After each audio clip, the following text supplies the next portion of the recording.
Varicose veins కి సరైన చికిత్స కోసం సంప్రదించండి ఎవిస్ హాస్పిటల్. నమస్తే రమ్మగారు. నమస్తే జయ. ఏదైనా మంచి స్టోరీ చెప్పండి. చందమామ కథ చెప్పండి రమ్మగారు. పూర్వం బందిపోటుల దొంగలు అవి ఉండేవాళ్ళు బాగా. ఈ బందిపోటు దొంగల్లో భీమన్న అని మహాబలాఢ్యుడైన వాడు ఒకడు ఉండేవాడు. ఓకే. అయితే ఒకనాడు ఏమైంది, వాడేదో ఒక చిన్న బేరం తగిలి గుంపునంతటిని తేకుండా ఒక్కడే నగరంలోకి వచ్చాడు. ఓకే. పొరపాటున ఏదో తలుపు శబ్దం అయ్యి జనం కమ్మేశారు, కమ్ముకొచ్చేశారు. పారిపోతే ఒకళ్ళిద్దరు గుర్తుపట్టారు, వీడు ఫలానా భీమన్న, వీడు ఆ గట్టి పెద్దవాడు, ఆ గుంపు ఓనర్ వీడు, అంటే గుంపు పెద్ద నాయకుడు అని గుర్తుపట్టి భీమన్నని కేకలు పెట్టారు. అంతకుముందు ఈ దొంగతనాలకు గురైన వాళ్ళు ఎవరు, సైనికుల్లో 2-3 కూడా గుర్తుపట్టారు. అన్ని పక్కల నుంచి పరిగెత్తారు. జనాలు పరిగెత్తుకొస్తుంటే వాడు అడ్డగోలుగా దొరికిన దారిగా వెంట పరిగెత్తి ఒక గోడ మీద ఎక్కి ఆ ఇంట్లోకి దూకి దాక్కుందాం అనుకున్నాడు. ఆ గోడకి పెద్ద మామిడి చెట్టు ఎక్కాడు, కానీ పట్టు తప్పి అడ్డదిడ్డంగా పడిపోయాడు కింద. అంటే ప్రాపర్గా దూకుడుగా అయితే కొంచెం కాసుకుంటారు, పడిపోయారనుకో ఇక కాసుకోవటం ఎట్ట కుదురుతుంది. అడ్డదిడ్డంగా పడ్డాడు, కాలు బాగా బెడికేసి అసలు లేవనివ్వల. అది ఎవరి ఇల్లట, రామశాస్త్రి అని ఒక వైద్యుడు గారి ఇల్లు. ఆయనకి శిష్య ప్రశిష్యగణం బాగానే ఉంది. ఆయన భార్య పిల్లలు వాళ్ళు ఇంట్లో ఉన్నారు. ఏదో దబ్బుమన్న మోతైతే ఈయన లాంతర్ పుచ్చుకుని బయటకు వచ్చాడు, దీపం పుచ్చుకుని బయటకు వచ్చాడు. లాంతర్లు లేవేమో దీపమే ఏదో పుచ్చుకొచ్చి మరి ఈ పడిపోయి ఉన్న మనిషిని చూశాడు. అని మూలుగుతున్నాడు. ఈయన కాలు కాస్త పరిశీలించి, వైద్యుడు కదా, రెక్కబట్టి లోపలికి తీసుకొచ్చాడు. లోపల పడుకోబెట్టి కాలుకి ఏమైందో చూసి కొద్దిగా ఏదో కట్టుకట్టి అన్నో పక్కన పడుకోబెట్టి మరి ఇప్పుడే వస్తాను అని వెళ్ళిపోయాడు. ఆ వెళ్ళటం ఎట్లా వెళ్ళాడు, దొడ్డిదోవని వెళ్ళాడు. ఓకే.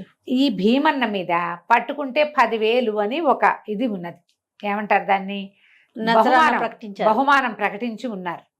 ఆయన గుర్తుపట్టాడు వీడిని అప్పచెప్తే 10,000 వస్తాయి. మరి ఉచితార్థం. ఆ రోజుల్లో 10,000 అంటే ఏమిటి, అట్టాటి ఇల్లు 3 కొనుక్కోవచ్చు. సరే ఏం చేశాడు, వెళ్ళిపోయి దొడ్డిదోవ నుంచి వెళ్తున్నాడు. భార్య వచ్చి, ఎందుకంటే ఈ టైంలో వెళ్తున్నారు రాత్రి వేళ అని అడిగేసరికి, పిచ్చి పొందా, వీడు భీమన్నే, వాడిని పట్టుకుంటే 10,000 నజరానా ప్రకటించారు, బహుమతి ఉంది. నేను రాజభట్లు ఎక్కడో తిరుగుతుంటారు, మన సందుల్లోకి రారు వాళ్ళు, వీడు ఎట్టాగా వచ్చి దొరికేశాడు, చెప్పొస్తాను ఎవరికైనా అన్నాడు. అనేసరికి సరే ఊరుకుంది. ఆయన వెళ్ళిపోయాడు. ఈ భీమనకు అనుమానం వచ్చి, దొంగలకి ఎవరికి మీద నమ్మకం ఉండదు, దొంగ వైధవులకి. డౌట్ వచ్చేసి ఆవిడని గద్దిచ్చాడు. ఏడు నీ మొగుడు ఎక్కడికి వెళ్ళాడు అని గద్దిచ్చేసరికల్లా ఆవిడ బెదిరిపోయింది.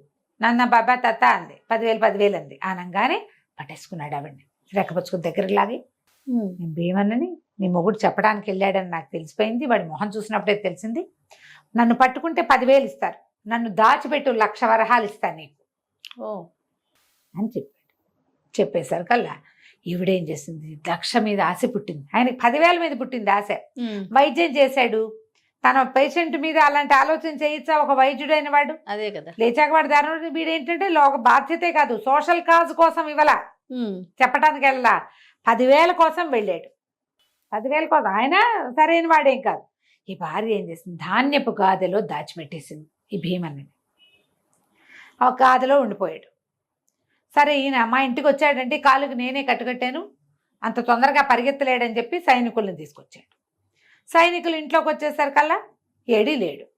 ఎక్కడికి పోయాడంటే ఏమో నాకు తెలీదు, నేను పడుకున్నాను, అతని దారిని అతను పడుకున్నాడని నేను కూడా పడుకున్నా, మా ఆయన ఎక్కడికి వెళ్ళాడు నాకు తెలీదు అన్నది ఆవిడే.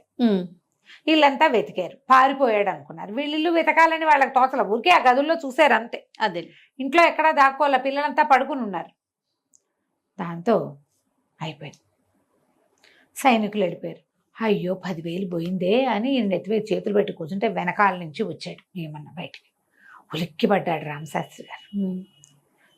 ఉలిక్కిపడి, నువ్వు ఎక్కడే ఉన్నావా నువ్వు అని అడిగాడు. నేను ఇక్కడే ఉన్నా, నన్ను పట్టుకుంటే 10,000 వస్తాయని పరిగెత్తావు, 1,00,000 ఇప్పిస్తా నీకు, నువ్వు కంగారు పడద్దు, నన్ను ఉంచు ఇక్కడే అంటే ఈయన అడిగాడు. మరి 1,00,000 ఎట్లా వస్తాయి మాకు, ధైర్యం తెచ్చుకున్నాడు, కాస్త ఆలోచించుకుని, నిజమే కదా 1,00,000 అంటే మామూలా, 3-4 తరాలు వాళ్ళు కూర్చుని తినచ్చు ఆ రోజుల డబ్బులు అవే కదా. ఇప్పుడు 1,00,000 ఉంది, మనం అరగంటలో ఏదైనా మాల్లోకి వెళ్ళామంటే 1,00,000 అవగొట్టేస్తాం మనం ఇప్పుడు ఒక్క షాప్లో. ఒక షాప్లోనే. బంగారపు షాప్కి వెళ్తే మెడలో చిన్న వస్తువు వస్తుంది, చిన్నది వస్తుంది. అంతే అంతే రమ్య ఇంతది గారు. వస్తుందా? అంతే. అంతే. అప్పుడు 1,00,000 అంటే బోల్డు. మాకు ఆ డబ్బులు ఎట్లా వస్తాయంటే, నేను నీకు ఒక కాయిన్ ఇస్తాను, ఆ కాయిన్ పట్టుకుని నేను చెప్పిన దారి గుండా వెళ్ళు, అక్కడ వాళ్ళకి చూపిస్తే వాళ్ళు నీకు 1,00,000 రూపాయలు ఇస్తారు, 1,00,000 తెచ్చుకో, తెచ్చుకున్నాకే నన్ను వదిలిపెట్టు అని చెప్పాడు. చెప్పి ఒక కాయిన్ చేతిలో పెట్టాడు. ఓకే. మర్నాడు చీకటి పడ్డాక ఈయన కాయిన్ పుచ్చుకుని, నాకెందుకు అని అనుకోలే, 1,00,000 ఆశ కదా, ఆశ పాపజాతి అన్నింటికంటేనూ అన్నారు. సరే ఈ కాయిన్ పుచ్చుకుని వెళ్తే వాళ్ళు నిజంగానే 1,00,000 వరహాలు మూటగట్టి చేతిలో పెట్టారు. డబ్బులు పుచ్చుకుని వచ్చేసాడు. ఈ డబ్బులు వచ్చిన ఆనందంలో భూమి మీద కాళ్ళ అంటే ఆగటం లేదు ఆయనకి. కళ్ళు కళ్ళల్లో తేలిపోతున్నాయి. ఎలా నడిచి వచ్చాడో, నడిచి వస్తూ తన వెనకాల ఎవరో వస్తున్నారని మాత్రం చూసుకోలేదు. ఇంటికి వచ్చేసాడు. ఇంటికి రాగానే ఈయన వెనకాల పడి ఈ నీళ్ళు ఎక్కడో చూసిన వాడి అనుచరులు, ఆ భీమన్న అనుచరులు ఇంట్లోకి వచ్చి పెడదిక్కలు విరిచి కట్టేశారు. రామశాస్త్రి పట్టేశారు. అక్కడి నుంచి ఆ భీమన్న బయటకు వచ్చి ఈయన చేతిలో నుంచి 1,00,000 రూపాయల మూటని లాగేసుకుని, వాళ్ళ ఆఖరి పిల్లాడు అక్కడ అన్నం తింటున్న వాడిని రెక్కబుచ్చుకుని తీసేసుకుని 10,000 ఇచ్చి నీ పిల్లాన్ని తీసుకో పోతున్నా అని చెప్పి, తన ముఠావాడు ఎవడో వచ్చాడుగా, వాడి చక్కలో ఈ పిల్లాన్ని అప్పచెప్పి నడుచుకుంటూ వెళ్ళిపోయాడు. చీకటి మాటను జరిగిపోయింది.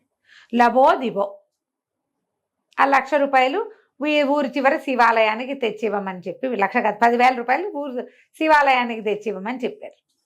చెప్పేసరికి ఇంకేం చేయాలో తెలియలా. 10,000 ఇస్తే 10,000తో ఆగుతుందా అది?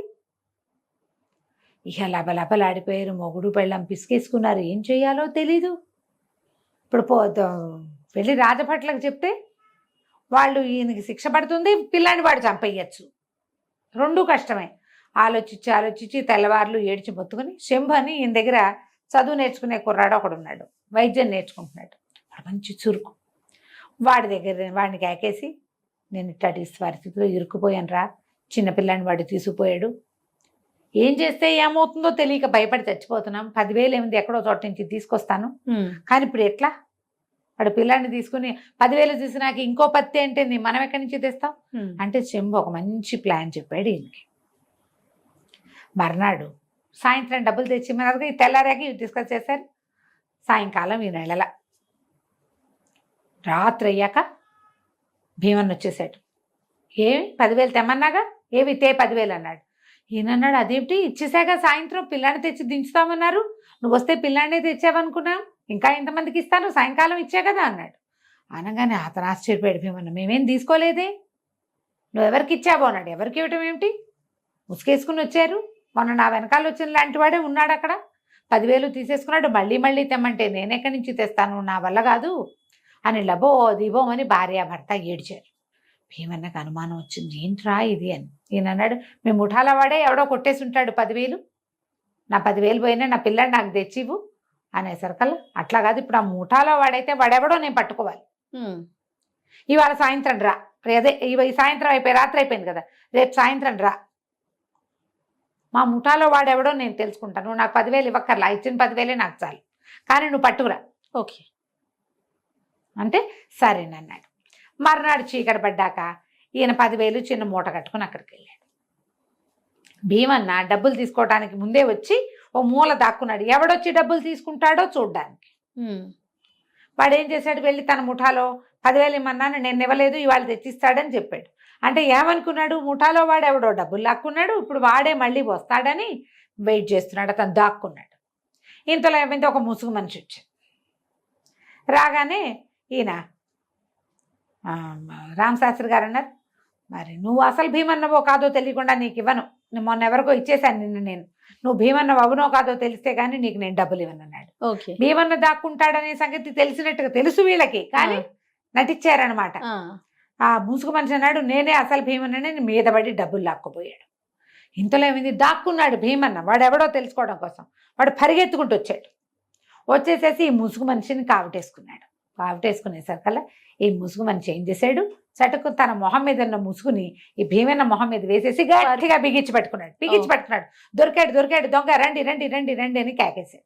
కేకేసరికల్లా ఈ రామశాస్త్రి గారు దగ్గరకు పరిగెత్తుకుంటూ వచ్చేసి తాడేసి కట్టేశాడు. ఇంకెవరో ఒకళ్ళిద్దరు స్నేహితుల్ని దూరంగా పెట్టారు. వాళ్ళు కూడా పరిగెత్తుకుంటూ వచ్చేసి వాడిని మోసుకుని తీసుకొచ్చేసారు ఊళ్ళోకి. మొహం కట్టేస్తే ఇంకేం చేయలేరు. అదే కదా. ఎవరైనా చేతులు వెనక్కేసి కట్టేశారు, మొహం కూడా కట్టేశారు. ఎవరు ఏమిటి అనేది తెలుసుకునే అవకాశం కూడా లేదు ఆ భీమన్నకి. మోసుకొచ్చేసరికల్లా ఈ కొంచెం ఊళ్ళోకి రాగానే రాజభట్లు ఉంటారుగా రోడ్డు మూడు మొదట్లో, వాళ్ళు కాస్త పట్టుకున్నారు. ఎవరు ఏమిటిగా చూసుకుని మొహానికి కట్టేసి ఉన్నదిగా భీమన్నని తెలిసిపోయింది. వాడు అరిచి కేకలు పెట్టినాడు. వాడిని మోసుకుపోయారు. పట్టుకుంటే 10,000 అని రాజుగారు 10,000 రూపాయలు ఇచ్చారు రామశాస్త్రికి. ఇస్తే ఆయన ఇంటికి వచ్చి ఆ డబ్బులు తీసుకుని ఇదంతా మాటలన్నీ జరిగాక డబ్బులు తీసుకున్నాడు. తీసుకున్నాక ఇంటికి తీసుకొచ్చాడు డబ్బులు. శంభుని పిలిచాడు. ఒరే, న్యాయంగా ఈ డబ్బులు నీవి, నువ్వు చెప్పకపోతే నేను తెలిసిపోయేవాడిని, నువ్వు తీసుకో డబ్బులు అంటే వాడు అన్నట్టు అబ్బాయి గురుదక్షిణగా మీరే ఉంచుకోండి గురువుగారు, రేపు నన్ను తెమ్మన్నా నేను ఎక్కడి నుంచి తేలేను, మీరే ఉంచుకోండి. పిల్లాన్ని పట్టుకొచ్చేసారు. అందరు దొంగల్ని పట్టుకున్నారు.